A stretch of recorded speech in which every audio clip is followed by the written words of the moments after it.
మన ప్రభు అయినటువంటి యేసుక్రీస్తు వారి అతి శ్రేష్టమైన నామమునకు మహిమ కలుగును గాక. చేరువచ్చిన మీ అందరికీ ప్రభు అయిన యేసు నామములో నా శుభాలు వందనాలు తెలియజేస్తున్నాను. అందరం ప్రైజ్ లాడ్ చెప్పమని ప్రతి వారం చెప్తా ఉన్నాను. అందరికీ ప్రైజ్ లాడ్. చాలా సంతోషం. దేవుడు మిమ్మల్ని దీవించును గాక. ఆమేన్. చాలా సంతోషం. మరలా ప్రభు 8 మాసాలు తన అద్భుతమైన కృపను మన మీద కనపరిచి ఈ ఆగస్టు మాసం 31వ రోజు ఈ యుద్ధగా ప్రభు సన్నిధిలో గడపడానికి సంఘంగా మరి ఆయనను ఆరాధించడానికి ప్రభు ఇచ్చిన మంచి కృప కొరకై మనసారా ప్రభువును స్తుతిస్తూ ప్రభువును మాత్రమే కనపరుస్తూ ఉన్నాను. చాలా సంతోషం. ఈ దినము ఒక ప్రత్యేకమైనటువంటి అంశాన్ని మనము ధ్యానం చేద్దాం దేవుని బిడ్డలారా. అంశం పేరు ఏంటంటే, మీకు ఇది తెలిస్తే మీరు వాక్యాన్ని వినడానికి మీకు అర్థమవుతుంది. అంటే వాక్యం చెప్పే విధానాన్ని కూడా మీరు అర్థం చేసుకుని క్యాచ్ చేయడానికి మీకు అవకాశం ఉంటుంది. కాబట్టి అంశం ఏంటి అని అంటే, ఈరోజు సంఘం ఎత్తబడుతుంది. అది మన అందరికీ తెలుసు. ఒక దినం సంఘం ప్రభు రాకడలో మరి ఆయన రాకడకు ముందు మరి సంఘం ఎత్తబడుతుంది. ఆ ఎత్తబడే సంఘం కొరకు భూమి మీద మనము సిద్ధపడుతున్నాం క్రైస్తవులంగా. అవునా కదా? ఒక్క మాటలో చెప్పాలని అంటే, ఎత్తబడే సంఘంలో నీవు ఉండాలంటే నీ ప్రవర్తన ఎలా ఉండాలి భూమి మీద అదన్నమాట. లేకపోతే సంఘంతో ఎట్లా ఉండాలి, నీ సంఘంతో నీ యొక్క బంధం ఎట్లా ఉండాలి, లేకపోతే ఎత్తబడే క్రైస్తవుడుగా నువ్వు ఉండాలని అంటే అదనమాట. ఎత్తబడే క్రైస్తవుడుగా నువ్వు ఉండాలని అంటే నీ స్పందన ఎలా ఉండాలి అనేది అంశం అన్నమాట. ఎత్తబడే క్రైస్తవుడుగా నువ్వు ఉండాలంటే నీ స్పందన ఏంటి అనేది మన అంశం. అయితే జాగ్రత్తగా మనము ఈ వాక్యాన్ని మనము ధ్యానం చేద్దాం ఈరోజు. రోమాపత్రిక 5:5లో ఒక మాట ఉంటుంది, ఈ నిరీక్షణ మనలను సిగ్గుపరచదు. అంటే నువ్వు యేసు ప్రభు నమ్ముకుని ఏంటి ఆయన మన కొరకు కలువరిశిలో ప్రాణం పెట్టాడు, మరణించాడు, మరణాన్ని తిరిగి లేచాడు, సమాధిని గెలిచాడు, మరణాన్ని ఓడించాడని మనందరికీ తెలుసు. నమ్మి మనం బాప్తిస్మం పొంది సంఘంలో చేర్చబడ్డాం. సంఘంలో చేర్చబడిన తర్వాత మరలా మనం దేని కొరకు ఎదురు చూస్తూ ఉన్నామనంటే, మరలా ప్రభువు రాకడకు అంటే లేదా ఆయన యొక్క ఆగమనం కొరకు మనం ఎదురు చూస్తూ ఉన్నాం. సో ఆ ఎత్తబడే సంఘం కొరకు మనం ఎదురు చూస్తున్నటువంటి దాన్ని ఏమంటారు? నిరీక్షణ అంటారు. హోప్ అంటే నిరీక్షణ. ఈ నిరీక్షణ ఎలాంటిది అని అంటే, మనల్ని సిగ్గుపరచినటువంటి నిరీక్షణ. అది గుర్తుపెట్టుకోవాలి. సో ఈ భూమి మీద చాలామందికి చాలా నిరీక్షణలు ఉంటాయి. అవి ఫెయిల్ అయిపోవచ్చు, సక్సెస్ కాకపోవచ్చు. కానీ క్రీస్తునందు అయితే దేవుని మీద మనం ఉంచినటువంటి ఈ నిరీక్షణ మాత్రం మనల్ని ఎన్నడూ సిగ్గుపరచదు. మాట ఇచ్చిన వాడు దానం నెరవేర్చుటకు సమర్థుడు, శక్తి కలిగిన వాడు. కాబట్టి ఆయన భూమి మీదకి వస్తానన్నాడు, రక్షకుడిగా వచ్చాడు. మనందరి కొరకు చనిపోతానన్నాడు, చనిపోయాడు. తిరిగి లేస్తానన్నాడు, లేచాడు. పర్వతమునకు ఎక్కిపోయి స్థలం సిద్ధపరిచి వస్తానన్నాడు, తొందరలో వస్తున్నాడు. ఎంతమంది నమ్ముతున్నారు? దేవుడు స్తోత్రం కలిగిన గాక. ఆయన వస్తాడు. కాబట్టి ఆయన రాక కొరకు ఎదురు చూసే నీలో నాలో కనపడాల్సినటువంటి కొన్ని స్పందనలు ఉన్నాయి. నువ్వు ఎదురు చూసే వ్యక్తివి సహోదరుడివి, సహోదరువి అని ఎలా తెలుస్తుంది అని అంటే, ఒక దగ్గరగా ఒక 13 విషయాలు ఉన్నాయి. ఈ 13 విషయాలు నేను మీకు చెప్తాను. కంటెంట్ ఎక్కువ వస్తుంది మీకు, వివరణ నేను అంత ఎక్కువ ఇవ్వను, కానీ కంటెంట్ మీకు ఉపయోగపడుతుంది. ఎక్కడైనా మీరు మరలా అవకాశం వస్తే, ఇట్లా మీరు మొన్న వెళ్ళారు కదా, అట్లా అవకాశం వచ్చినప్పుడు ప్రభు మహిమార్థమే మనం మరలా వాక్యాన్ని కొంత ధ్యానం చేసుకుని మనం కూడా సొంతంగా మరలా ధ్యానపూర్వకంగా అది ఇతరులకు మనం ప్రకటించడానికి అది మనకు అవకాశం ఉంటుంది. కాబట్టి నేను ఎక్కువ ప్రభు చిత్తం అయితే ఎక్కువ కంటెంట్ ఇవ్వడానికి ప్రయత్నం చేస్తాను. మొట్టమొదటిగా నీవు దేవుని సంఘంలో ఎత్తబడేటటువంటి విశ్వాసిగా నీవు ఉండాలి అని అంటే, నీలో ఉండవలసిన మొట్టమొదటి కనపడే లక్షణం ఏంటి అని అంటే, హెబ్రీలకు రాసినటువంటి పత్రిక చూడండి. హెబ్రీలకు రాసిన పత్రిక 10వ అధ్యాయము 24-25 వచనాలు ఇది చదువుకుని మనం చిన్న ప్రార్థన చేసి ప్రారంభించుకుందాం. హెబ్రీయులకు రాసిన పత్రిక 10వ అధ్యాయము 24-25 వచనాలు.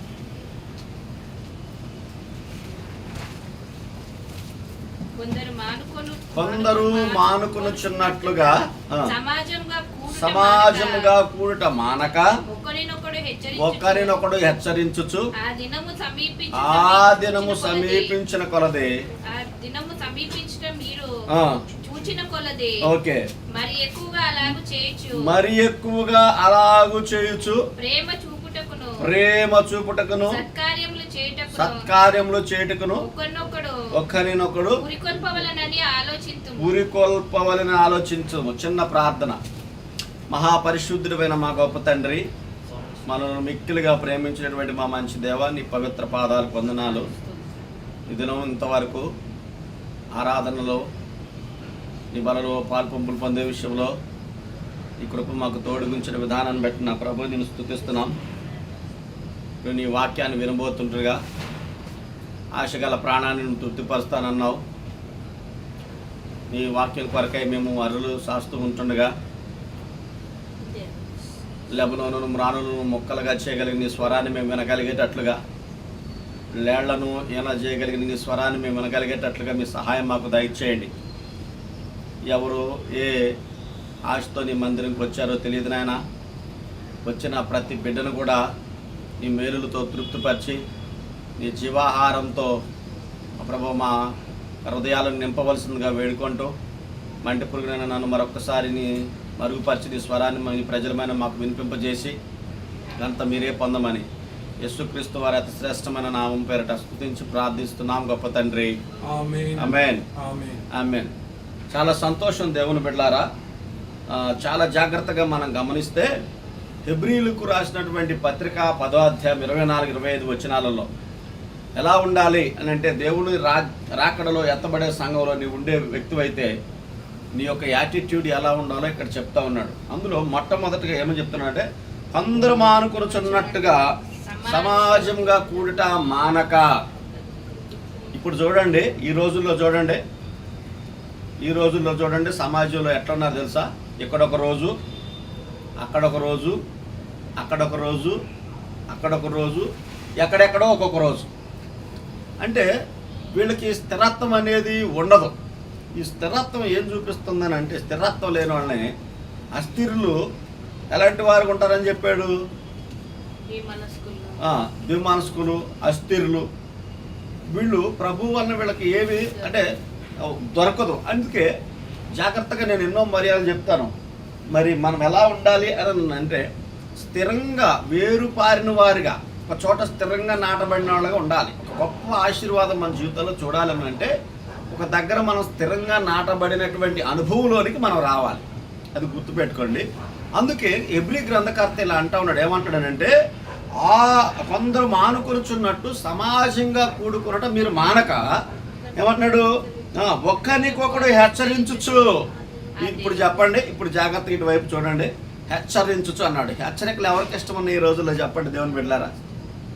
హెచ్చరిక ఎవరికి కావాలని ఎవరు తీసుకుంటారని అంటే, ఎవరైతే దేవుణ్ణి పూర్తిగా ఎరగడం అంటే ఎరుగుతూ, అంటే యేసుని ఎరుగుతూ వెళ్తూ ఉంటారో, లేకపోతే యేసుని బాగా ప్రేమిస్తూ వెళ్తూ ఉంటారో, అలాంటి వ్యక్తులు, లేకపోతే దేవుణ్ణి వెంబడించేటటువంటి వ్యక్తులు హెచ్చరించారనుకోండి, అది గొప్ప భాగ్యం అని ఎంచుకుంటారు. అంటే బైబిల్ గ్రంథం మంది మనం చూస్తే కీర్తనలో నీతిమంతులు నన్ను కొట్టుట నాకు తైలాభిషేకం అని ఉంది. అంటే కొట్టుటే తైలాభిషేకం, గద్దించుట కూడా మనకు ఆశీర్వాదమే కదా. మరి దావీదు పాపం చేసినప్పుడు నాతాను ప్రవక్త వచ్చి, ఆ మనుషుడు నీవే అని గద్దించాడు. గద్దించకపోతే ఏమయ్యేది? ఆ పాపము తెలిసేది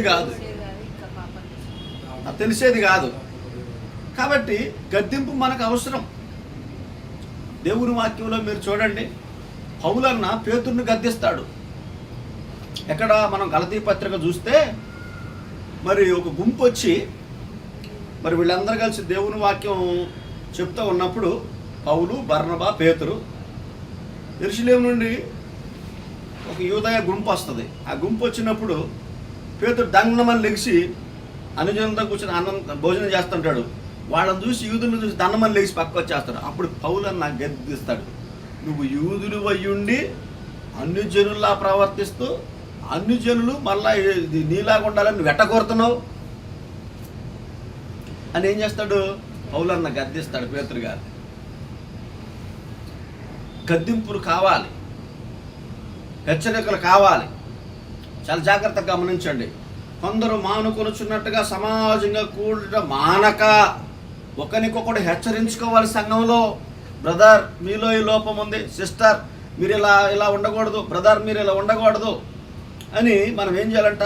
బ్రదర్ జాగ్రత్త, ప్రభు అక్కడ సమీపంగా ఉంది, మన ఇంటి వారు రక్షణ పొందలేదు, ఇంకా మన ఇంటి వారి కొరకు నా ఇంటి వారు రక్షణ పొందలేదు, నా కొరకు ప్రార్థన చేయండి, మా బిడ్డల కొరకు ప్రార్థన చేయండి అని మన సమస్యలు చెప్పుకుని మనము వాళ్ళల్లో తప్పులు అంటే వాళ్ళల్లో ఏదన్నా మనకు కనపడినటువంటి మిస్టేక్స్ కనపడినప్పుడు ఒకరినొకరు బ్రదర్ ఈ మధ్యకాలంలో మీరు ఎందుకు తరచూ క్రమంగా రాలేకపోతున్నారు మందిరానికి, అది మనకు ఆశీర్వాదం కాదు కదా, రండి క్రమంగా అని చెప్పాలి. అలా హెచ్చరించుకొంచు ఎలా ఉండాలని అంటుంది దేవుని వాక్యం. చూడండి, ఒకరికొకడు హెచ్చరించుచు ఆ దినము సమీపించుట మీరు చూచిన కొలది మరి ఎక్కువగా అలాగూ చేయొచ్చు. అంటే మోర్ ఎక్కువగా చేయాలి. మనం ఎక్కువగా చేసి ఏం చేయాలంట? ప్రేమ చూపుటకును సత్కార్యములు చేయుటకును ఒకరినొకడు పునికొల్పుకోవాలని ఆలోచించుకోండి. అంటే నువ్వు నిజంగా యేసుక్రీస్తుతో కూడా అంటే ప్రభు యొక్క సంఘములో ఎత్తబడాలి అంటే ఈ పరిశుద్ధ సంఘం పరిశుద్ధులతో కూడా ఎత్తబడాలి అని అంటే, ఈ సంఘంతో ఎత్తబడాలి అని అంటే నీలో కనపడాలి, ఈ క్యారెక్టర్స్ కనపడాలి. మానకుండా మందిరకు రావాలి, హెచ్చరించుకోవాలి. ఒకవేళ సావుకుడు హెచ్చరిస్తే హెచ్చరిక లోబడాలి. అండ్ తర్వాత ఒకడినొకడు ఏం చేయాలంట? పురికొల్పుకోవాలి, ఎంకరేజింగ్ చేసుకోవాలి. అవసరమైతే సత్క్రియలు కూడా చేయాలి. ప్రేమిస్తూ సత్క్రియలు కూడా చేయాలి. సత్క్రియలు చేయటం మనకు రాదు. సత్క్రియలు నీతి క్రియలు రెండు చెప్పాడు యేసు ప్రభు.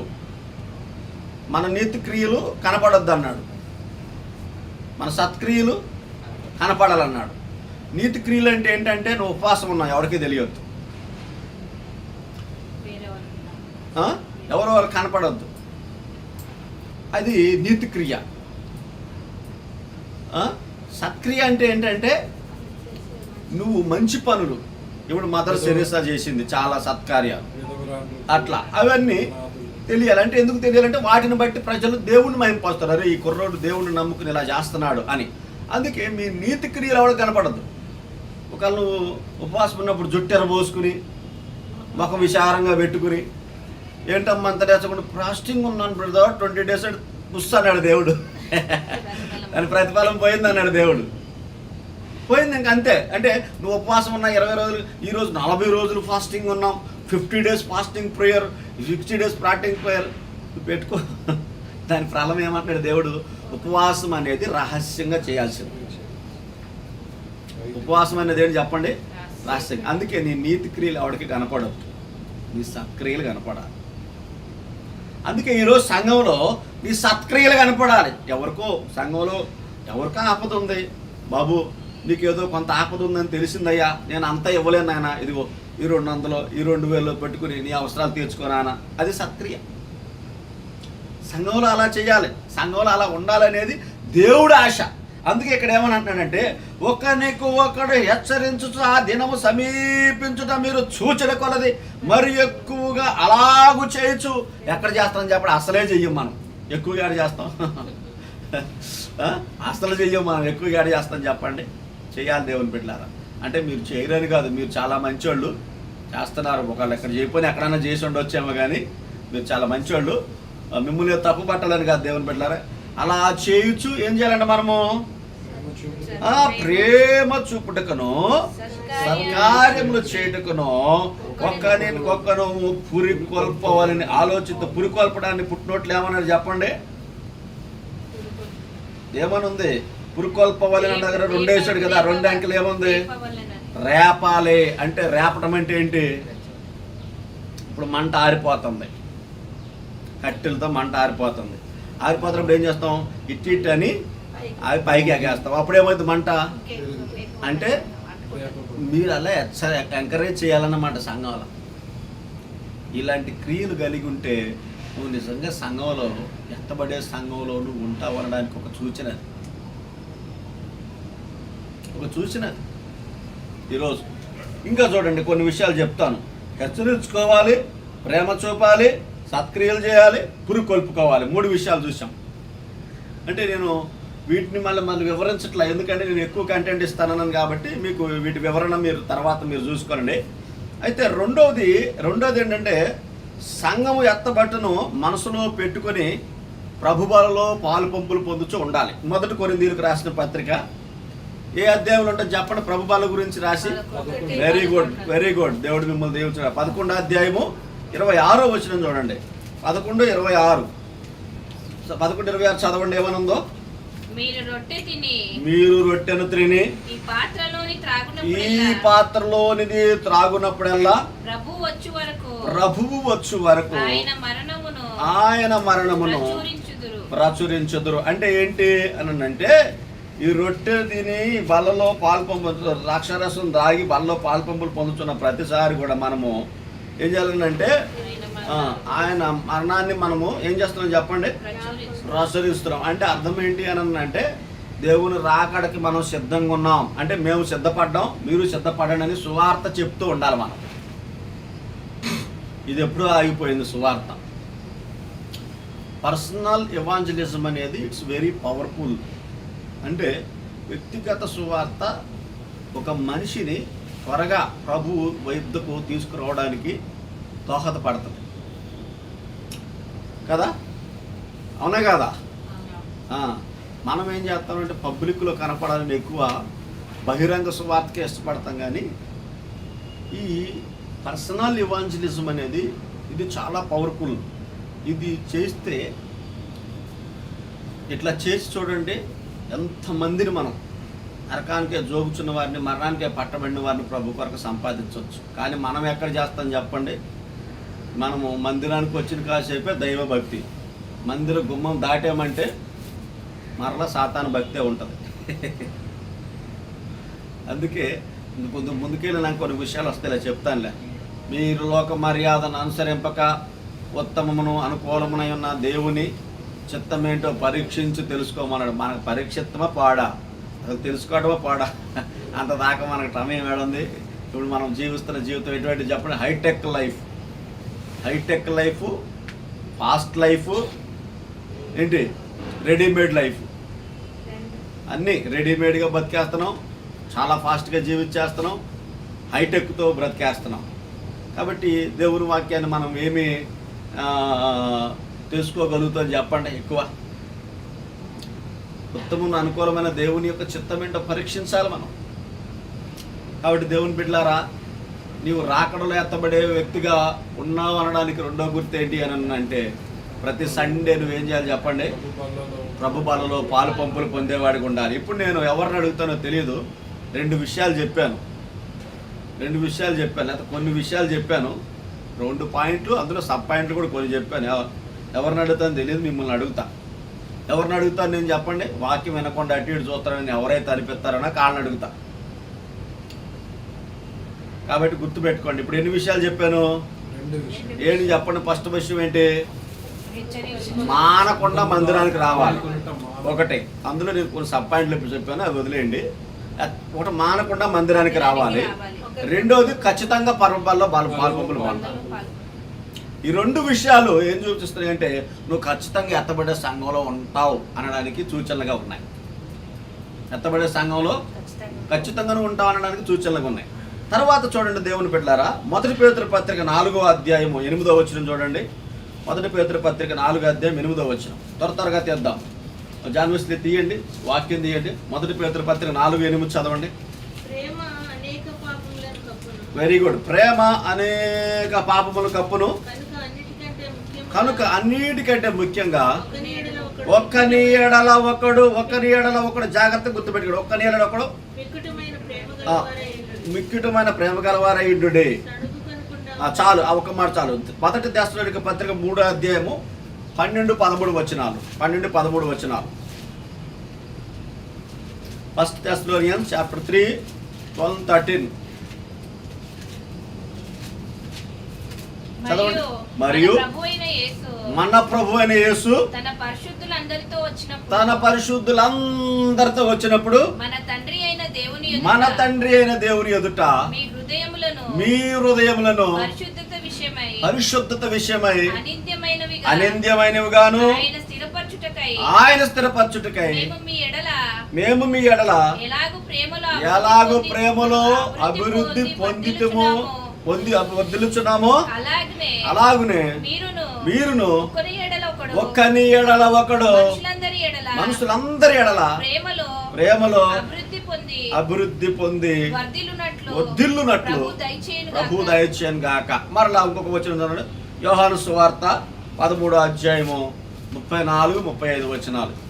ఈ మూడు విషయాలు, ఈ మూడు రెఫరెన్సెస్ కలిపి ఒక మాటలో మనం చెప్పుకుందాం. యోహాను సువార్త 13వ అధ్యాయము 34-35 వచనాలు చూద్దాం. 13వ అధ్యాయము యోహాను సువార్త 34-35 వచనాలు. యోహాను సువార్త, మీరు ఒకరినొకరు ప్రేమింపవలెనని మీకు క్రొత్త ఆజ్ఞ ఇచ్చుచున్నాను. నేను మిమ్మల్ని ప్రేమించినట్లే మీరును ఒకరినొకరు ప్రేమింపవలెను. చాలమ్మా.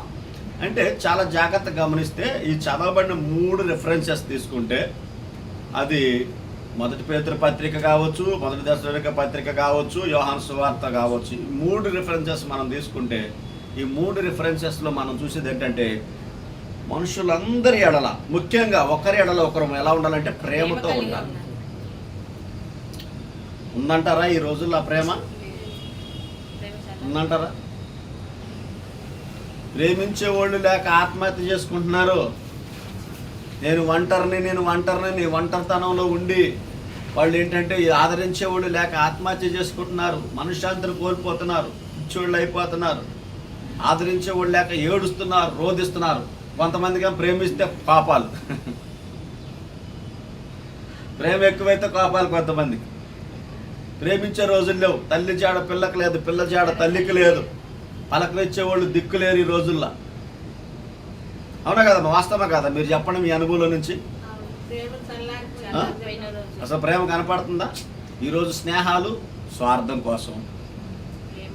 ఈరోజు స్నేహాలన్నీ కూడా ఎట్లున్నాయి చెప్పండి? అవసరతలను బట్టి, స్వార్థం కొరకు, అంటే ఆశించి.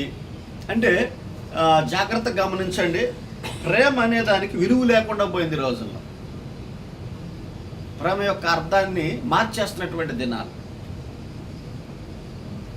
కానీ దేవుని వాక్యం చెప్తా ఉన్నది, యేసు ప్రభు ఎలా మనల్ని ప్రేమించాడంటే, ఎట్లా ప్రేమించడం? రోమపత్రిక 5వ అధ్యాయంలో పాపులమై ఉండగా, భక్తిహీనులమై ఉండగా, బలహీనులమై ఉండగా, శత్రువులమై ఉండగా ఆయన మనల్ని ప్రేమించాడు. అంటే నిస్వార్థమైన ప్రేమ ఎక్కడ దొరికింది చెప్పడం? మన యేసయ్యలో దొరికింది. సో అది మన అనుభవాలలోకి తెచ్చుకోవాలని చెప్తున్నాడు దేవుడు. అలా మీరు అందరితో, ఒక్కరితో కాదు, సంఘంలో ఉన్న మనుషులందరితో కూడా మనం ఎట్లుండాలంటే చెప్పండి, మిక్కుటమైన ప్రేమ కలిగి ఉండాలి మనం. ఈ ప్రేమ ఎక్కడుందో చెప్పండి? అక్రమం విస్తరించిపోతుంది, అనేకుల్లో ప్రేమ చల్లారిపోతుంది. ప్రేమ విలువ మారిపోతున్న దినాల్లో మనం ఉన్నాం. ప్రేమ విలువ తెలుసుకోలే దినాల్లో మనం ఉన్నాం. ఒకప్పుడు కీడు చేస్తేనే పగోడు అనుకునేవాళ్ళు, ఇప్పుడు మేలు చేసినా కూడా కీడు వస్తుంది. మనం మేలు చేసినా కూడా ఎదుటోడు దాన్ని మేలు అని గ్రహించగలిగే స్థితిలో లేడండి. నేను నా అనుభవపూర్వకం కొన్ని విషయాలు తెలుసుకోండి. ఈ మధ్యకాలంలో మనం ఇతరులకు మేలు చేసినా అది మేలు అని గ్రహించలేనటువంటి అజ్ఞాన స్థితిలో ప్రజలు ఉన్నటువంటి సమాజంలో మనం బ్రతికేస్తాం. మనకు అన్ని ముందే తెలుసు కదా, దేవుడి వాక్యాలు అన్ని ముందే చెప్తున్నారు కదా చక్కగా. ప్రేమ చల్లారిపోతున్న దినాలు, ఇలాంటి దినాల్లో మనం ఎట్లా ఉండాలి? ఎక్కువ ప్రేమలో ఉండాలి, మరి ఎక్కువగా. చల్లారిపోయే దినాలు నేనంటే మనం ఎట్లుండాలి చెప్పండి? ఇప్పుడు ఒక చిన్నప్పుడు మనము గాజు గుడ్లు వెలిగించేవాడు ఎంతమందికి గుర్తుంది చెప్పండి? ఒత్తితో కదా. అది ఆరిపోతున్నప్పుడు గప్పు పని ఆరిపోతున్నప్పుడు ఏం చేసేవాళ్ళం మనం? కిరోసిన్ వేసి వెలిగించేవాడు. కిరోసిన్ అయిపోతే ఏమైంది? ఆరిపోయే సమయానికి ఆరిపోతే ఏమైంది? చీకటి వచ్చేస్తుంది. మన బ్రతుకులు కూడా అంతే. ప్రేమ చల్లారిపోతున్న దినాలలో ఎప్పటికప్పుడు ప్రభునామ స్మరణ తెచ్చుకుని వాక్యాన్ని చదువుకుని ఆ యేసయ్య ప్రేమ పరిశుద్ధాత్మ ద్వారా మన హృదయాల్లో కుమ్మరింపబడింది. అదే రాశాడు ఇక్కడ. ఎక్కడది? అదే రోమపత్రిక 5:5 ఉంటుంది. దేవుని ద్వారా, పరిశుద్ధాత్మను ద్వారా ఆయన ప్రేమ మన హృదయాల్లో కృమ్మరించాడు. మన హృదయాల్లో కృమ్మరింపబడిన తర్వాత ఆ ప్రేమను ఎప్పటికప్పుడు నింపుకుంటూ మనము ఆ ప్రేమను ఇతరులకు చూపుతూ ఉంటే మన లోపల వృద్ధి పెరుగుతూ ఉంటుంది. మనం అలా చేయలేదు అనుకోండి, మనం కూడా భ్రష్టత్వంలో ఉన్నట్టే. మనలో ప్రేమ ఉండదు. మేలైనది చేయి తిరిగిండు అట్లు చేయని వానికి పాపం కలిగినది వాక్యంలో. ఈరోజు క్రైస్తవ్యంలో మేలు చేయగలిగే వాళ్ళు ఉండి కూడా చేయలేకపోతుంటే దాన్ని పాపం అని దేవుని వాక్యం చెప్తుంది. ప్రేమ చూపుటకును సత్కార్యాలు చేటుకు మనం పూనుకోవాలి. ఒకరినొకరు పూనుకోవాలి. ప్రేమ కలిగి సత్యం చెప్పే క్రీస్తు వలె మనం అన్ని విషయాలలో ఎదుగుదామని అంటాడు. ప్రేమ కలిగి సత్యం చెప్పే ఎఫెసీ పత్రికలో ఎన్నున్నాయో ప్రేమ మీద. ప్రేమ లేనివాడు నా వాడు కాడంటాడు దేవుడు. నేను మిమ్మల్ని ప్రేమించడం, మీరు ఒకరినొకరు ప్రేమించాలి. నేను మిమ్మల్ని క్షమించడం, మీరు ఒకరినొకరు క్షమించాలి. ప్రేమ లేనివాడు నా వాడు కాడు. చూసిన సహోదరుని ప్రేమించలేని నువ్వు చూడండి దేవుడిని ఎట్లా ప్రేమిస్తూ ఉంటాడు 1 యోహాను పత్రికలో. అంటే ప్రేమ దోషాలను కప్పును, ప్రేమ అన్నింటినీ సహించును, తాడుకొన్ను, స్వార్థపడదు, డంబరంగా ఉండదు, మచ్చరపడదు. ఎన్నున్నాయి 1 కొరింథీ 13వ అధ్యాయం ప్రేమ గురించి. గణగణగణ అంటే ప్రేమ లేనోడు ఎట్టుంటాడంట? గణగణగణగణ మోగే తాళం లాంటివాడంట. అంటే ఆపరాని డబ్బు అంటారు కదా, ఆపరాని డబ్బా అంటారు కదా. అంటే ప్రేమలో ఉన్న డబ్బా అట్ట అన్నమాట. కాబట్టి ప్రభు పిల్లలంగా ఈరోజు నీవు నేను దేవుణ్ణి సంఘంలో ఎత్తబడే సంఘంలో నీవు నేను ఉండాలని అంటే నీలో ఉత్పన్నం అవ్వాల్సింది మరేంటో తెలుసా? ప్రేమ ఉత్పన్నం అవ్వాలి ఎప్పటికప్పుడు. ఎదుటోడికి ఎంత కష్టం ఉన్నా కూడా నీ కళ్ళు మూసుకొని పోతున్నావు అని అంటే నీ లోపల అసలు నీకు యేసయ్యే అర్థం కాలేదు. అవునా కదా? సమరేట్ స్టోరీలో మనం చూస్తాం కదా, ఎవరెవరు వెళ్ళారు? ఒకడు కొట్టబడి పరప్రాణంతో ఆడబడ్డాడు. ఎవరు వెళ్ళారు? ఫస్ట్ లేవీడు వెళ్ళాడు, పట్టించుకోవాలి. యాజకుడు వెళ్ళాడు, పట్టించుకోవాలి. సమరయుడు వెళ్ళాడు, ఏం చేశాడు? ఇప్పుడు గాయాలు కడిగాడు, కొట్టుకును. అంటే ఎవడు నీ పొరుగువాడు అన్నదానికి ప్రభు ఇది ఎగ్జాంపుల్ చెప్పాడు.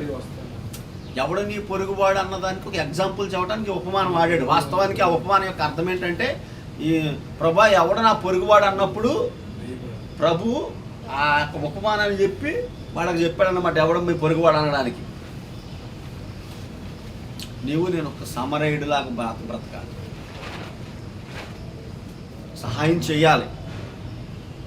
ఇతరులకు ఏదో మనం కొంత ఇస్తే మనం బెగ్గరలం అయిపోం. వెదచల్లి అభివృద్ధి చెందిన వారు కలరానుంది, తగిన దానికన్నా తక్కువ ఇచ్చి లేని పొందిన వాళ్ళని ఉంది. కానీ వెదజల్లిన వాళ్ళు అభివృద్ధి పొందారంట దేవుని వాక్యంలో రాయబడ్డం. తక్కువ ఇచ్చిన వాళ్ళు ఇంకా అప్పులు పాలైపోయారు, అంటే ఇంకా నష్టాలలోకి వెళ్ళిపోయారని ఉంది. కాబట్టి ఈరోజు నీవు నేను అలా క్రియలతో కూడిన ప్రేమని లోకంలో ప్రజలకు చూపాలి. అది 3వ విషయం.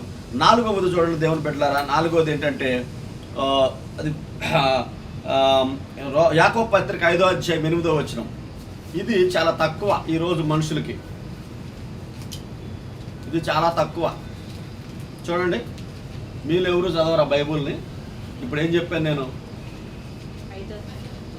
5వ అధ్యాయం. 5వ అధ్యాయము చదవండి ఒకసారి. మీలో నుంచి ఎవరైనా చదవండి. యాకోబు పత్రిక 5వ అధ్యాయము 8వ వచనం చదవండి. ప్రభు రాకడ సమీపించుచున్నది కనుక మీరు ఓపిక కలిగి ఉండండి, జాగ్రత్తగా ఉండండి. దేవుని బిడ్డలారా ఇటు చూడండి, సిద్ధపరచు. ఇటు చూడండి జాగ్రత్తగా, ఇటు చూడండి నా వైపు. ఇంకా చాలు, ఓపిక చాలా అవసరం. ఇక్కడ ఏమన్నాడంటే ప్రభు రాకడ సమీపించుచున్నది కనుక ఓపికతో మీరు ఎదురు చూడాలి. అంటే ఈరోజు దేవుడు రాకడ వస్తుంది అని ఓపికతో ఎదురు చూసేవాడు ప్రతిరోజు దేవుని భయంతో బతుకుతాడు. దేవుని భయం ఉంటుంది వాళ్ళకి. ఈరోజు ప్రభు వస్తాడనేటటువంటి ఆ విషయమే జనాలు తెలియకుండా బతికేస్తున్నారు. అవునా కాదండి? ఎంతమంది నమ్ముతారు ఈ మాట? అంటే దేవుడు రాకడ వస్తుందో, అసలు చాలా మందిలో తక్కిడో బిక్కుడో చచ్చనానికి ఎవడో తెలుసు మన జీవితం. అసలు దేవుడు రాకడ ఉందో లేదో ఎవడో తెలుసు అనే మూర్ఖులు చాలామంది ఉన్నారు. అసలు ఈరోజు మనకు వచ్చినటువంటి ఒక భయంకరమైనటువంటి డిసీజెస్ ఏంటంటే, క్రైస్తవులు మనకు వచ్చిన రోగం ఏంటి అని అంటే, ఎందుకొరకు యేసుని వెంబడించాలో అది పూర్తిగా తప్పుదావలోకి వెళ్ళిపోయింది కదా. ఎందుకొరకు వెంబడిస్తారు యేసు ప్రభుని ఈరోజు చెప్పండి? మా ఆశీర్వాదాల కొరకు, స్వస్థతల కొరకు, దెయ్యాల నుండి విడుదల కొరకు, పిల్లల పెళ్ళిళ్ళ కోసం, సమాధుల పెట్టిలో పెడతారని పాస్టర్లు, ఇంకా వ్యాపారాల కోసం సంఘాలను అడ్డా చేసుకుని చిట్టీలు వేయొచ్చు, రియల్ ఎస్టేట్ బిజినెస్ చేయొచ్చు, షేర్లు అమ్ముకోవచ్చు ఆడవాళ్ళు అయితే. ఈరోజు ఇంకా అన్ని ఈ రకరకాలు ఉన్నాయి అనుకోండి సంఘాన్ని అడ్డం పెట్టుకుని. కానీ యేసుని ఎందుకు వెంబడించాలి చెప్పండి? నిజంగా యేసుని ఎందుకు వెంబడించాలి మీరు చెప్పండి, మీ నోటితో సమాధానం. ఇప్పుడు యేసుక్రీస్తుని ఎందుకు వెంబడించాలి ఈ ప్రశ్న వేసి, పరలోకంలో మీకు ఇదే ఛాన్సు, నీ ఆస్తిని అమ్మి బేదలకు ఇచ్చి నన్ను వెంబడించమన్నాడు. ఎక్స్చేంజ్ జస్ట్ నీ ఆస్తిని ఇస్తే పరలోకంలో చోటిస్తానన్నాడు యవనస్తుడితో. ఆ యవనస్తుడు ఏం చేశాడు?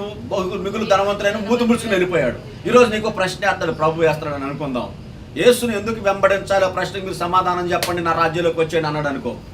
ఏంటి చెప్పండి మీరు? అసలు వెరీ గుడ్. నేను పాపపు బ్రతుకుతూ పాపములో రొచ్చులో పడిపోయి ఉన్నాను, దిక్కు లేదు నాకు. శాంతికి సమాధానం అంటే ఏంటో అసలు నాకు అన్నడు తెలియదు. శాంతి సమాధానం మాటలో అసలు నెమ్మది అంటే ఏంటో నాకు తెలియదు, ఆ ప్రేమ అంటే ఏంటో నాకు తెలియదు. నేను ఒక దుర్మార్గుడు, పాపము చేత అపరాధము చేత చచ్చి పడి స్థితిలో ఉన్నాను, జిగటగల దంగ ఊబిలో పడిపోయి ఉన్నాను.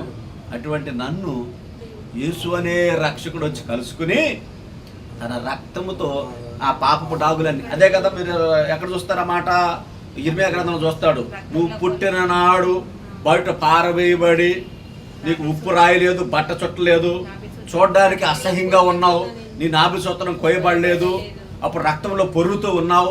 అప్పుడు దేవుడు వచ్చాడు, నువ్వు బ్రతుకు అని సెలవిచ్చాడంట.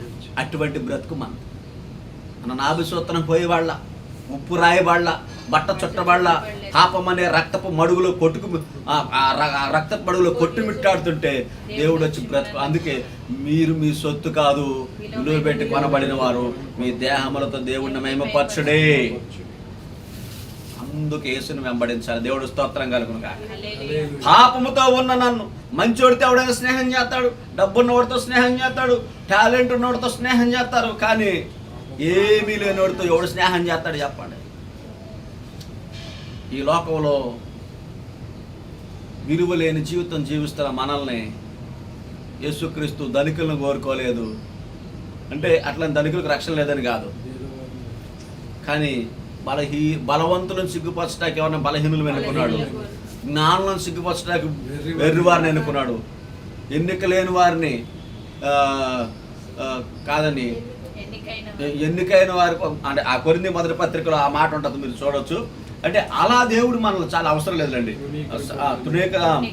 అదే జాగ్రత్త గమనించండి. సో అలా కాబట్టి మనల్ని దేవుడు ఆ స్థితిలో నుండి మనల్ని దేవుడు ఏర్పరచుకున్నాడు. కాబట్టి ఇవన్నీ వాక్యాలు మనకు తెలియనే కాదు, వింటానే ఉన్నాం జీవితాంతం, కానీ అనుభవంలోకి తెచ్చుకోవట్లేదు. కానీ వింటమైతే బాగా వినేస్తున్నాం, జీవితాంతం వింటానే ఉంటున్నాం, కానీ అనుభవంలో తెచ్చుకోవట్లేదు. ఎన్నో వాక్యాలు మనకు తెలుసు అందరికీ. మిమ్మల్ని కూడా నిలబెట్టి చెప్పమంటే దంచి కొట్టుబడేస్తారు. ఎవరో చెప్పడానికి తక్కువేం లేరు, ఈ రోజులు దంచేస్తారు. అయితే దంచడం పెద్ద గొప్ప విషయం కాదు, కానీ దాని అనుభవంలోకి తెచ్చుకుని జీవించడం అన్నది ప్రభువుకు కావాల్సింది. కాబట్టి ఈ స్థితిలో మనం ఉన్నాం కాబట్టి ఇలాంటి వ్యక్తులను ప్రేమించి తన రక్తం ఇచ్చి కొనుక్కుని తన సొత్తుగా చేస్తున్నాడు. కాబట్టి ఆయన మనం వెంబడించాలి. ఇంకా ఆయన ఎందుకు వెంబడించాలంటే పరలోకానికి ఆయన ఒక్కడే మార్గం కాబట్టి వెంబడించాలి. నీకు పరలోకానికి వెళ్ళడానికి వేరే దారి లేదు. హైదరాబాద్ రావాలంటే నువ్వు ఎటు రావచ్చు? వరంగల్ నుంచి రావచ్చు, బెంగళూరు హైవేలో రావచ్చు, ఇంకేం రావచ్చు, సంగారెడ్డి హైవేలో రావచ్చు, చేవెళ్ళ నుంచి రావచ్చు, తాండూరు నుంచి రావచ్చు, శంకరపల్లి నుంచి రావచ్చు, ఎన్ని చెప్పవచ్చు. కానీ పరలోకానికి మాత్రం నువ్వు వెళ్ళాలంటే ఒకే ఒక మార్గం, అది. అందుకు మనం యేసుని వెంబడించాలి. ఆయన ద్వారా నీకు పాప క్షమాపణ కాబట్టి ఆయన వెంబడించాలి. ఆయనే పరలోకానికి మార్గం కాబట్టి ఆయన వెంబడించాలి. ఇది ఇలా చెప్పుకోవచ్చు, చాలా చెప్పవచ్చు, చేసుకోవచ్చు. అనునిత్యం విజ్ఞాపన నీకోసం నా కొరకు తండ్రి కుడిపార్శ్వం చేస్తున్నాడు కాబట్టి ఆయన మనం వెంబడించాలి. ఇలా చెప్పుకుంటూ పోతే చాలా ఉంటాయి. కాబట్టి ఈరోజు ఆయన రాకడ మనకు సమీపంగా ఉంది కాబట్టి నీవు నేను ఎలా ఉండాలంటే దేవుని బిడ్డ ఓపిక అవసరం. పేతురు పత్రికలో పాపం కొంతమందికి ఓపిక లేదంట. ఏమంటున్నారంటే వాళ్ళు సృష్టి ఆది నుండి చెప్తానే ఉన్నారు ఆయన వస్తాడని. ఆ రాకడకు వచ్చిన ప్రవచనం ఏమైపోయింది అని కొంతమంది అపహాస్యం చేస్తున్నారంట. అప్పుడు పేతురన్న ఏమన్నాడు పేతురన్న? కొందరు ఆలస్యమని ఎంచుకుంటున్నట్టు ప్రభు తన వాగ్దానాల గురించి ఆలస్యం చేయవాడు కాడు గాని అందరూ ఎవడు నశింపకుండా అందరూ మారు మనసు పొందాలని కోర్చు. చాలు. అంటే దీని అర్థం ఏంటంటే ఎవడు అరే బాబు మీకోసమేరా, మీరు ఎవడు కూడా చనిపోవాలని కాదు, మీరు నశించుకోవాలని కాదు. ఇంకా నువ్వు రక్షింపబడ్డా, నీ కుటుంబం ఉంది, నీ ఫ్రెండ్స్ ఉన్నారు, నీ బంధువులు ఉన్నారు, నువ్వు ఒక్కడవే నువ్వు స్వార్థం చూసుకుంటున్నావు కాదు, అందరి కోసం నేను చూస్తున్నా. ఎందుకంటే ఈ దేవుడు స్వార్థపరుడు కాదు. ఎవడు కూడా నాకు అవకాశం లేదని దేవుడి మీద రేపు నేలెత్తి చూపించడానికి అవకాశం లేదు. అందుకని పక్షపాతి కాడు, దేవుడు పక్షపాతి కాడు అని అంటాడు పేతురన్న కదా 10వ అధ్యాయం అపోస్తలులో. పక్షపాతి కాడని నాకు తెలిసింది అదనమాట. అట్లా కాబట్టి దేవుడిని మనము ఆయనను ఎదుట ఆయన సన్నిధిలో మనం ఓపికతో కనిపెట్టుకుని ఉండాలి. అంటే ప్రతిదానికి ఓపిక ఉండాలి. ప్రతిదానికి ఏముండాలి చెప్పండి? ఓపిక ఉండాలి. ఓపిక ఉండాలి. తర్వాత చూడండి 1 యోహాను పత్రిక చూడండి. 1 యోహాను పత్రిక 3వది 4వది 1 యోహాను పత్రిక 1 యోహాను పత్రిక చూడండి. 1 యోహాను పత్రిక 3వ అధ్యాయం 2-3 వచనాలు చదవండి. ఒకళ్ళు 1 యోహాను పత్రిక తీయండి. ప్రియులారా ఇప్పుడు మనము దేవుని పిల్లలై ఉన్నాము. మనం ఇంకనూ ఏమవుదుమో అది ఇంకా ప్రత్యక్షపరచబడలేదు గాని ఆయన ప్రత్యక్షమైనప్పుడు ఆయన ఉన్నట్లుగానే ఆయనను చూతుము గనుక ఆయనను పోలి ఉందుమని చాలు. ఇప్పుడు తీతు చూడండి. తీతు 2:12-13 వచనాలు. తీతు పత్రిక 2 అధ్యాయం 12-13 వచనాలు. తీతు పత్రిక 12-13 అమ్మ. మనము భక్తిహీనతను ఇహలోక సంబంధమైన దురాశలను విసర్జించి శుభప్రదమైన నిరీక్షణ నిమిత్తము అనగా మహాదేవుడును మన రక్షకుడైన యేసుక్రీస్తు యొక్క మహిమ యొక్క ప్రత్యక్షత కొరకు ఎదురు చూచుచు ఈ లోకములో స్వస్థ బుద్ధితోను నీతితోను భక్తితోను బ్రతుకుచుండవలెనని మనకు బోధించున్నది. అలాగే 1 యోహాను పత్రిక 2వ అధ్యాయము 28 2:28. 1 యోహాను పత్రిక 2:28. కాబట్టి చిన్నపిల్లలారా ఆయన ప్రత్యక్షమైనప్పుడు ఆయన రాకడయందు మనము ఆయన ఎదుట సిగ్గు పడక ధైర్యం కలిగి ఉండునట్లు మీరు ఆయన యందు నిలిచిండి. అంటే ఈ 3 వచనాలు మనం చదివిన గమనిస్తే ప్రత్యేకమైన మరియు పవిత్రమైన జీవితం జీవించాలని అంట. నువ్వు సంఘముతో ఎత్తబడే వ్యక్తిగా ఉండాలని అంటే నీ లోపల ప్రత్యేకమైన జీవితం ఒకటి ఉండాలి, పవిత్రమైన జీవితం ఒకటి ఉండాలి.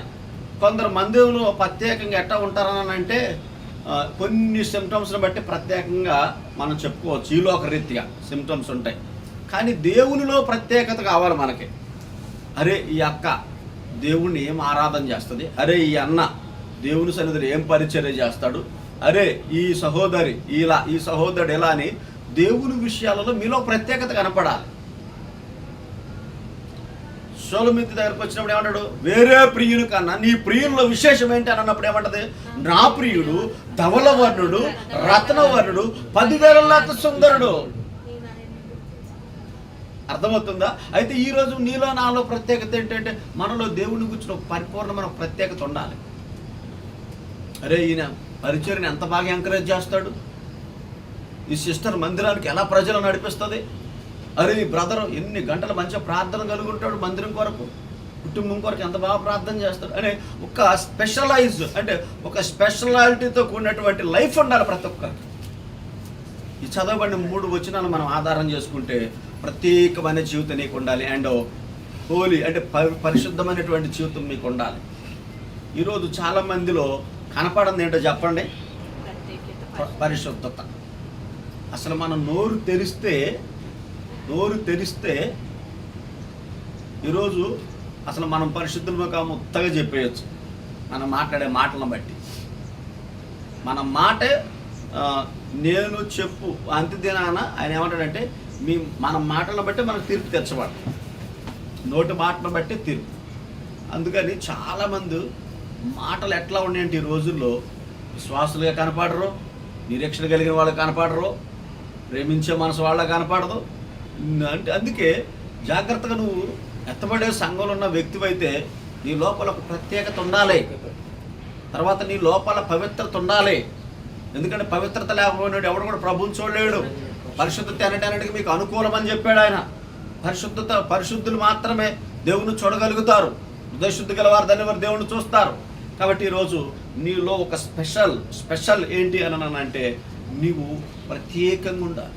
అరే ఈ సిస్టర్ ఈ బ్రదర్ అని పాస్టర్ చెప్పవాలి, సంఘంలో ఉన్న వాళ్ళు చెప్పాలి. అట్ ద సేమ్ టైం దేవుడు కూడా సాక్ష్యం ఇవ్వాలి. అలాంటి స్పెషాలిటీ లైఫ్ మనలో లేనప్పుడు నువ్వు ఎత్తబడే సంఘంలో ఉంటారని ఎలా అనుకుంటావు చెప్పు?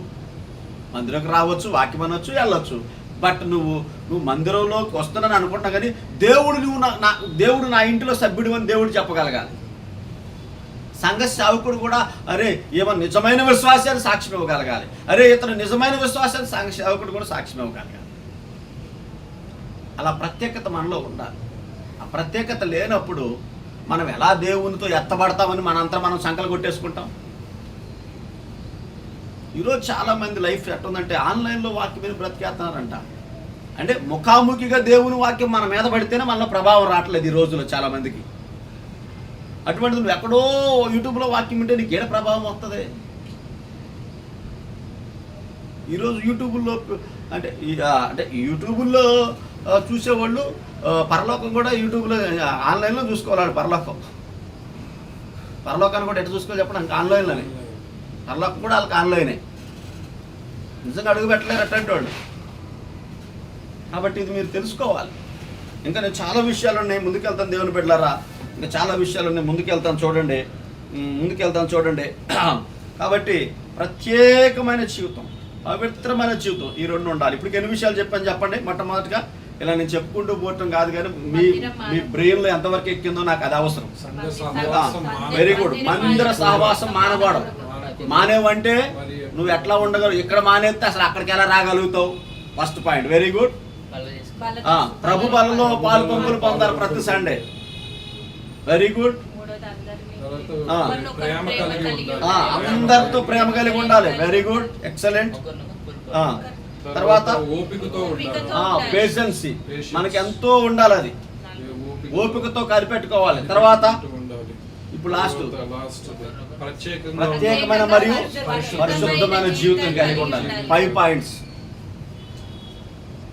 సంఘంలో ఎత్తబడే వ్యక్తి అయితే ఈ 5 రకాలైనటువంటి క్రియలు నీ లోపల కనపడాలి.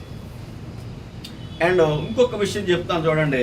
ఈరోజు ఇది చెప్పి ప్రభు చిత్తం అయితే మనం ఇంతటితో ఆపుకుని మరలా ఇంకా చాలా విషయాలన్నీ కూడా ప్రభు వచ్చే వారాన్ని చూసుకోవడం ప్రయత్నం చేద్దాం. చూడండి, 1 కొరింథీ పత్రిక 4:5.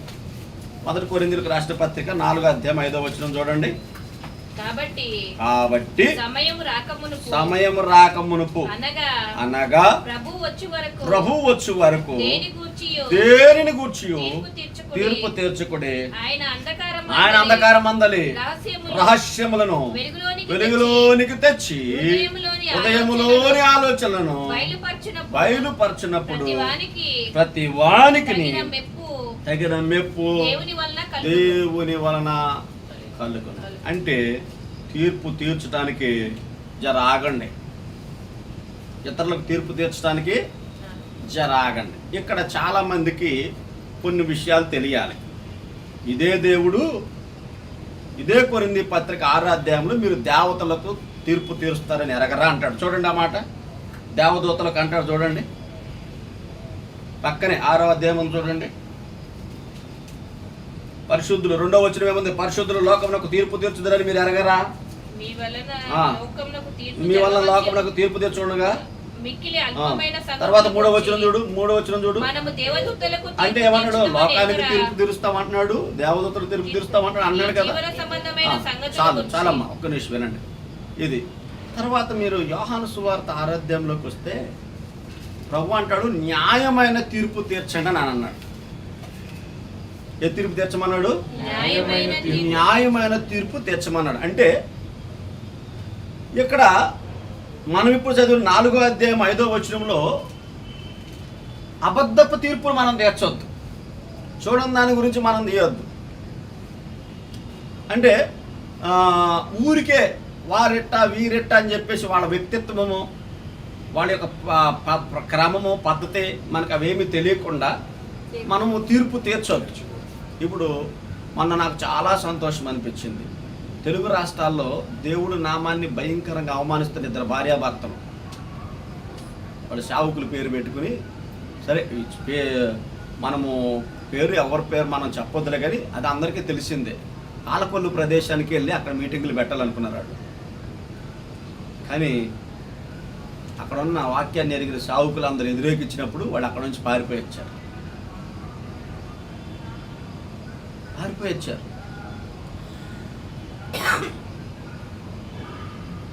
వాళ్ళు న్యాయమైన పోరాటం చేశారు. ఎందుకంటే దేవుని సంఘము పాడైపోతుంది, దేవుని నామము అన్ని జనుల ఎదుట దూషణ పాలవుతుంది. దాని కొరకు వాళ్ళు రోషన్ గారికి ఏం చేశారు చెప్పండి? న్యాయంగా వ్యతిరేకించారు. అంటే ఈరోజు నువ్వు తీర్చే ఏ తీర్పు అయినా న్యాయబద్ధంగా ఉండాలి. మన తీర్పులు ఎట్టుంటాయి చెప్పండి? వీడు మన మేనమామ కొడుకైతే ఒకలాగా ఉంటుంది, వాడు పొరుగుడు అయితే ఒకలాగా ఉంటుంది. వీడు మన అక్కగారు అబ్బాయి అయితే ఒకలాగా ఉంటుంది, వాడు పొరుగుడు అయితే ఒకలాగా ఉంటుంది. అలా ఉండదు తీర్పు. సొంత గర్భంలో పుట్టిన కొడుకైనా సంఘంలోకి వచ్చి ఒక విశ్వాసులు 2 కొడుకులే. ఇప్పుడు శారీరకంగా కొడుకు అవ్వచ్చు, ఆత్మీయంగా కొడుకు అవ్వచ్చు, 2 కొడుకులే. ఇద్దరికి ఏదైనా తేడా వచ్చినప్పుడు న్యాయమైన తీర్పు మనం తీర్చాలి. స్వార్థమైన మాటలు మనం మాట్లాడకూడదు. నా బిడ్డ అని చెప్పేసి నేను వేరే వాడి మీద, నిన్న మా వాడు అంటున్నాడు, మా చిన్నవాడు అంటున్నాడు, నువ్వు అన్ని మాకు లోపాలు ఉన్నాయని చెప్తే వేరే వాళ్ళని బాగానే ప్రేమిస్తావా అంటున్నాడు. అంటే నేను చెప్పకపోతే ఎవరు చెప్తారు నా పిల్లలకు లోపాలు? నేను నేర్పించకపోతే ఎవరు నేర్పిస్తారు మా బిడ్డలకి జ్ఞానం? నువ్వు సతీశ్వరులు ఎక్కువ ప్రేమిస్తావు మాకంటే అన్నాడు. ఎవరినైనా మనం ఒకటేలాగా ప్రేమించాలి. ఆడైనా మన బిడ్డ, వీళ్ళైనా మన బిడ్డ. అంటే ఎందుకు చెప్తున్నానంటే మనము మన బిడ్డని మనం వెనకేసుకొచ్చామనుకోండి, మన పిల్లల్ని మనమే మోసం చేస్తున్నాం. ఎప్పటికైనా గుర్తుపెట్టుకోండి. వాళ్ళకి తప్పేంటో తెలియదు. నా పిల్లలకు తప్పు తెలియాలని అంటే నేను ఎప్పటికప్పుడు వాళ్ళు ఏం చేస్తుండో చెప్పండి, ఇది రాంగ్ నాన్న, ఇది రాంగ్ నాన్న. ఎందుకంటే తండ్రి ప్రేమించినట్టు ఇంకా తల్లిదండ్రులు ప్రేమించడానికి ఎవరు బయట ప్రేమించారు పిల్లల్ని. కాబట్టి మంచి చెడు చెప్పేది ఎవరు చెప్పండి? స్నేహితులు ఎవడు చెప్పడం. ఎవరో కొంతమంది ఉంటారు చాలా దేవుని యొక్క జ్ఞానాన్ని ఎరిగి, కొంతమంది ఉంటారు తమ్ముడు అలా కాదురా ఎలా, ఇలా కాదురా అలా అని. కానీ అంతకంటే ఎక్కువ ఎవరు చెప్తారు చెప్పండి? అసలు చెప్పాల్సింది కూడా మనమేనండి ఇంట్లో మన పిల్లలకి. మనం ఇంట్లో నేర్పించకపోతే మన పిల్లలకి సమాజం మీద ఏం అవగాహన వస్తుంది? కీడు చేసి మనం చూశారు కదా, 10వ తరగతి పిల్లోడు ఎంత పెద్ద స్కెచ్ చేసి చంపేశాడు ఆ పిల్లని.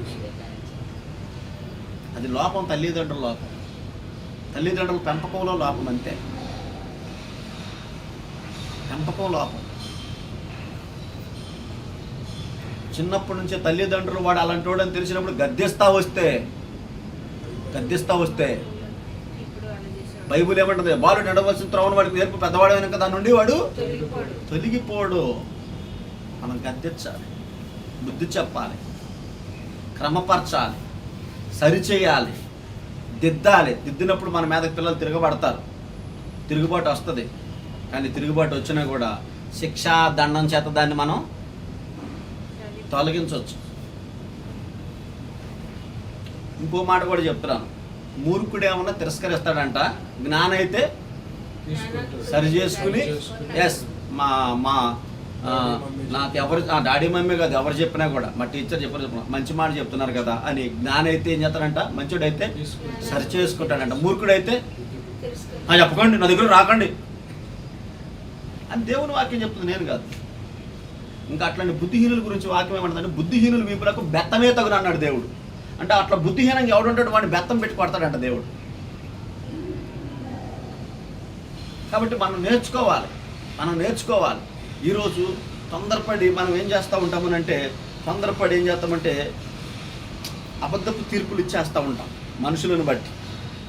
మనకు ఆ మనిషి అయితే ఒకలాగా, ఏ మనిషి అయితే ఒకలాగా. అందుకే యేసుక్రీస్తు ప్రభు యోహాను సువార్తలో మాట్లాడుతూ శాస్త్రుల పరిచయాలతో మీరు న్యాయమైన తీర్పు తీర్చండి రా బాబు.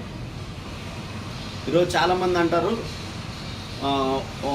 కొన్ని విషయాల్లో తప్పులను ఖండిస్తూ ఉన్నప్పుడు ఎక్కువగా నానుడిగా వాడబడుతున్న మాట ఇది. ఎక్కువగా నానుడిగా ఇప్పుడు కీర్తన గ్రంథం చూస్తే దావీదు రాసిన కీర్తనలు నేస్తారు 150 కీర్తనలు అట్లా నానుడిగా కొన్ని ఉంటాయి.